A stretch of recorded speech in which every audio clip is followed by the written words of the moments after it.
Emana makana masi be ụmụ nwoke kwụsị bridal shower ụmụ nwanyị unu aka na alawasị ọnụ unu amaghị m biko kịta ka ọrụ unu amalọ na relationship nke mmebi nwela idea unu ama nzukwalu m ike yakwanụ m biko na ma na-ekoka nke a agagodu onwekwa oge nnọkọta asị ga-esekpulukwa na anyị propose to your wife or your girlfriend ihe na-ekwukwa bụ na ọkwa osisi onye na-akọwakwala na ihe abụla awa caution. You can kneel down and propose to your girlfriend. Ejirokwa m nge maka isi na ọmụnwa mere n'ụlọ di ọkwa ifu ka okwu asị aga kịta ọzọ si na unu akọkọ ofi ihe konye m n'isi si na ọkwazi osimekwa na m anụlọ di na di akwadosikokwa propose ya o jikwa nene vidio m abụ m aji adị ọkụ ya na-ekwukwanụ nke nkwu ọ bụ ọkwa ibe ebe m kwuru okwu ịkpafula okwu achọkwa m ụdị ife anyị makwa ebe ị salarụ ijekpola akwa nwaanyị bakwa abeghị ile dowa yọtọli agbasịkwa na nsị kọkwa nke nkọ ejikwa n'ebe m kwuru okwu si ebe a sịrị okwu bịa yọchasịa m ka esi ayọ garị ị na-ekwu nke nkwu ikwukwa ka m si wee kwuo ya and ife nkwu taa ka m na-ekwu echi kama esi m n'eziokwu na-agbakasị arụ you as a man ọ naghị nọ kịta ka m were ya kịta anọkọta na ọnụ nwunye gị ije nụta nwunye kali gị nwunye kali ala gị as a man ịnwụgo ihe na-agwa ebori nwunye ka ala ijide ego as a man bebe ekpele azin ndị ya survive ya na adị 10% ịnwụgo ka ihe m o ji adị like that n'ọnwa ya ka nkọsi ya before ịgbalije na comment ihe m o ji adị otu afọ bụ na ka mpụta na anwa achagbuo m n'okwu a n'idi okwu ndụmọdụ ọbụla okwu a na-arọcha ekwu ihe melụ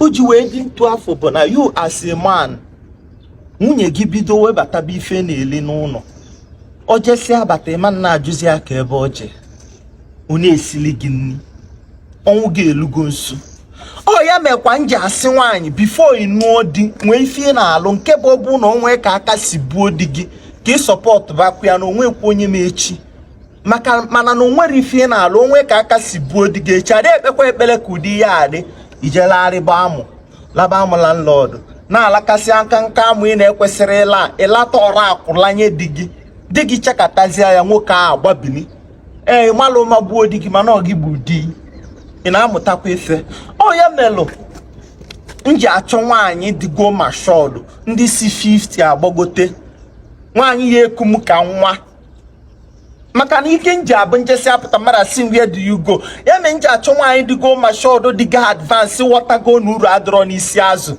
ọbụla ka isi eche ka m nwa si eche onwe ike story mụ na anyị na nwaanyị ama ndakọsị yes don't be surprised onwe ike na-eme ihe after all Sarah aro ne ka ọ dị wee mụọ nwa ma nwa bịara osmole na ebe a ọgbụ egwu ọfụma ndị ife niile chinye a na-atawa oge adịrọ nụta nwaanyị dị mashọd ga-awọta ụwa ọ mụ nụlụ ya ihe ego m ka m na-eme so plan mụ na enwe ike n'ihe nwaanyị arụ mana ọ bụ ma mụ ihe ọbụla gbasara nwaanyị ọ ya adị dangerous so ihe ọbụla m kwu mụlụ okwu na ya before bịa na comment section bụ ịyọtọli agba and ihe charity a bekwa ahụ efo go focus on your charity ya ma ekwuzirala unu okwu na m na-eme charity ikekwa ikpolu soi ka kọli ya agbago iso na m na-eme charity ma ekwuzirala unu okwu and abịa mfụ na ihe charity a mezi ma ọ dịka na anọnwụzi anọnwụ maka na mụ na ndị fada bịazi nwezi udumanụ na anyị na-ama anụ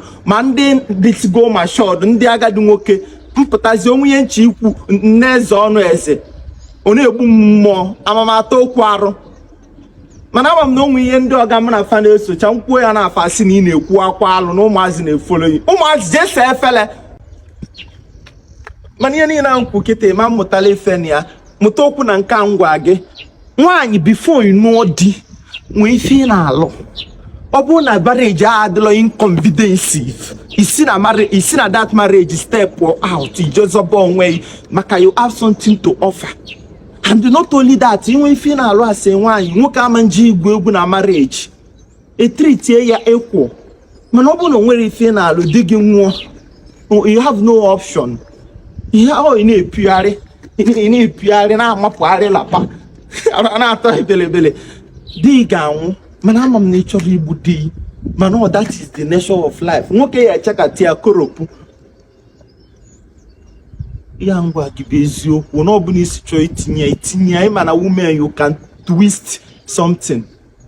Okay, like ijemakolu nwaanyị kali gị si na agbala nwaanyị mgbe ọbụla ị nọkọta nwunye esi agbala nwaanyị n'ọnya ka a na-etu agbala nwaanyị. My brother, ọ kalụ gị mma na ije nụọ nwaanyị ọzọ as simple as ABCD. Enekwana m anya n'ihe gbasara marriage. Nwunye m nọ London. Nsetụlụ si ada nọ nata amamihe ọ na-alụ dị ebe ahụ ọ lụgburu onwe ya n'ọlụ. She's a matured lady. Oh, New Zealand. Ọ na London nkịta ọ je vacation. Ọ sị na o je nene bọọlụ. Ife ya ọ na-erizin wela. Ọ na-akpa nkata okenye. Ọ sị ọkpọ m na phone ọ sị m it's like you're with somebody. I say yes. I say okay, I will get back to you. Man, ọ bụrụ nwazi Gen Z. Kedu ibe ife a? Since I can't on a phone, I can't on a phone. Oh God, oh phone. Oh, whatever. You are disturbing my peace of mind. My free. Flu. Should I stay away? Oh my God. Hey, in fact, why am I Zuzike?